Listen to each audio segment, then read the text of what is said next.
The Jupiter 110 is currently TVS's best-selling scooter. And with the new 2024 model you see here, it's more than just its looks and design that's been thoroughly revised since its launch over a decade ago. Now this is an all-new Jupiter 110. It's got new features, a new 113cc engine, and its old underbone type chassis has been upgraded to the one that's in the Jupiter 125. Now there will be multiple colors and 4 trim variants to choose from, but the scooter hasn't launched at this time, so we don't really have the new confirmed prices. Still, here's what's in store with TVS's new iteration of its best-selling scooter.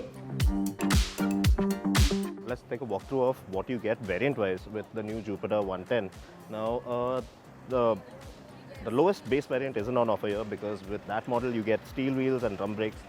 This one is the step above that because as you can see it has alloy wheels, the drum brakes at both ends of course, and a major telltale sign is this, you do not have a DRL, that long DRL across the face of the apron. Instead you do get just the turn indicators on the sides as before. Otherwise the panels, the engine, the chassis, well, it has the same 113cc single cylinder engine, and of course it makes the same amount of power in all the variants. That's around 8 PS of max power, 9.2 without the assist, and 9.8 Nm of torque with the assist on. Otherwise it pretty much remains the same scooter, and of course you do get a different display on here as well with the lower two variants, because you do have an all analog display, and of course you will miss out on features like connectivity, or the connectivity tech, voice activation tech, and of course you don't have a hazard lights which has been integrated into the turn indicators as well. Start stop tech is carried over onto the base models, so that's really neat. And of course you do have quite a few color options as well. There are 7 in total, just six I believe are out here for you to have a look at. This is another variant, this is another color of the same second to base variant, as you can see, 2 of them out here. Otherwise pretty much the same scooter. Now the seat of course is also different, the stitch pattern is different.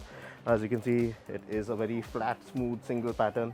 On the higher spec variants you do have a different stitch kind of trim at the end, and which looks a little neater, adds a little more character to the end if you may. And of course a very striking design, because it has, this is the same chassis as the Jupiter 125, so it has your fuel filler lid for instance has shifted to the front like as on the 125, the Jupiter 125, which frees up a lot of space at the rear, because you do have some class leading space out here as well. I believe it's 765, around that much, the seat, the length of the seat, and you have around 33 liters of storage space to work with, and that should fit around 2 half-face helmets with ease, which is very nice considering that this is a family kind of scooter, so which is focused at family oriented riding, not too sporty. And let's take a look at the high-end variant. Now, a telltale sign of the top spec variant has to be the disc brake, because that is only available with the top spec variant. And of course, you do get stuff like connected tech.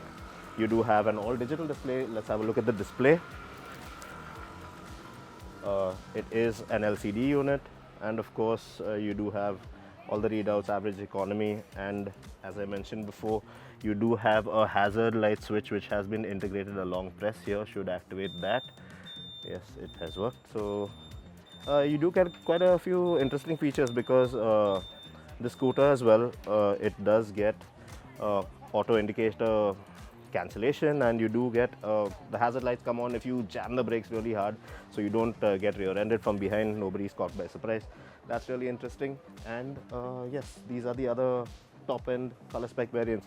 Now as you can see, a really neat touch is that long DRL, which gives the scooter, the Jupiter 110, a refreshing look up front.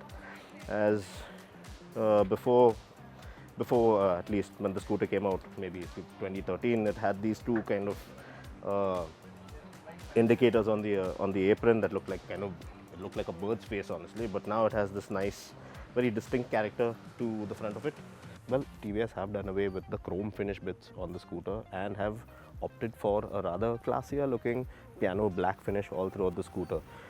Something carried over from the front, so you have that long DRL running across the rear of the scooter, and that's what the indicators look like. So very neat looking scooter. The rear LEDs are on the lower variants as well, so that's a really neat feature.